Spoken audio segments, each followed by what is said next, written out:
Hello friend, this is video number 11, standard 11 English unit 5, exercise F5 and 6 means functional exercise or exercises for practicing functions. Friends, here is F5. Instruction is, here is a report of a telephone message tape recorder by a secretary. Write out the actual word that you think Mr. Attri used.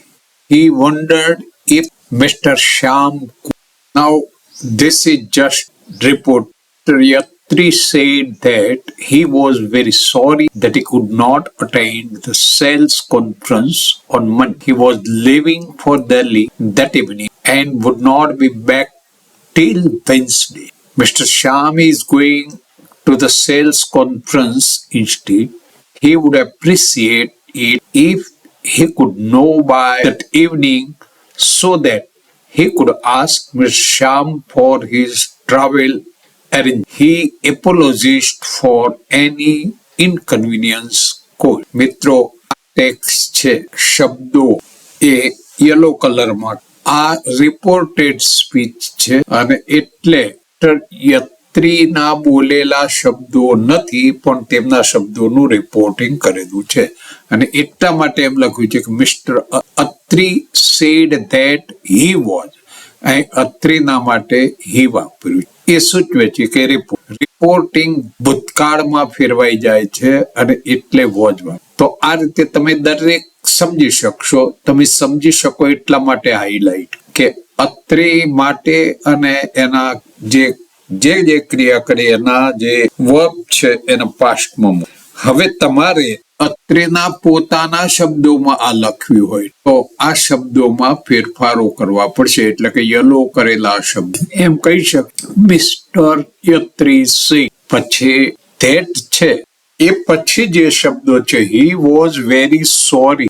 અહીં હીની જગ્યાએ સ્ત્રી પોતે બોલે તો આઈ વાપરશે અને જે વખતે બોલે એ વખત એ સમયે તો વર્તમાન એના માટે છે. એટલે આઈ એમ વેરી સોરી એમ કહેશે અને બોલચાલની ભાષામાં શોર્ટ ફોર્મ વાપરી શકો. That I can not attend the sales conference on. આ રીતે એ ફેરફાર થશે. એ જ રીતે હવે બાકીના ફેરફારો તમે કરો અને ત્યારબાદ પડોશી સાથે નેબર સાથે એ મેચ કરો અને એ મેચ કર્યા પછી તમારા આન્સર્સને અહીં સામે આપેલા આન્સર સાથે વેરીફાઈ કરો. ભૂલ હોય તો સુધારી. ધેટ જોઈન કરવા માટે હતું બેને તો નીકળી ગયું. ત્યાં ઇન્વર્ટેડ પણ મુકાઈ ગયા છે એના બદલે અને આઈ એમ. એ જ રીતે અહીં ધેટ પછી આઈ થયું છે. એ એક પછી એક સામે મેચ કરો and you will understand this, and this way you can have more practice for this. Okay, the story given below by using reported speech. અહીં એક સ્ટોરી આપેલી છે મિત્રો, તો તમે આ રીતે વાંચી શકશો. One day a man from the future met. Try to understand the meaning. Gap છે અને પછી લખ્યું છે to stay with me for some days. હવે અહીં ટુ સ્ટે વિથ મી, મારી સાથે એમ કહેતો હોય તો બોલનાર વ્યક્તિ ફર્સ્ટ પર્સન એટલે કે આઈ વાપરશે. આઈ અને એને કહ્યું એટલે એના માટે વર્બ એ આસ્ક્ડ વપરાશે.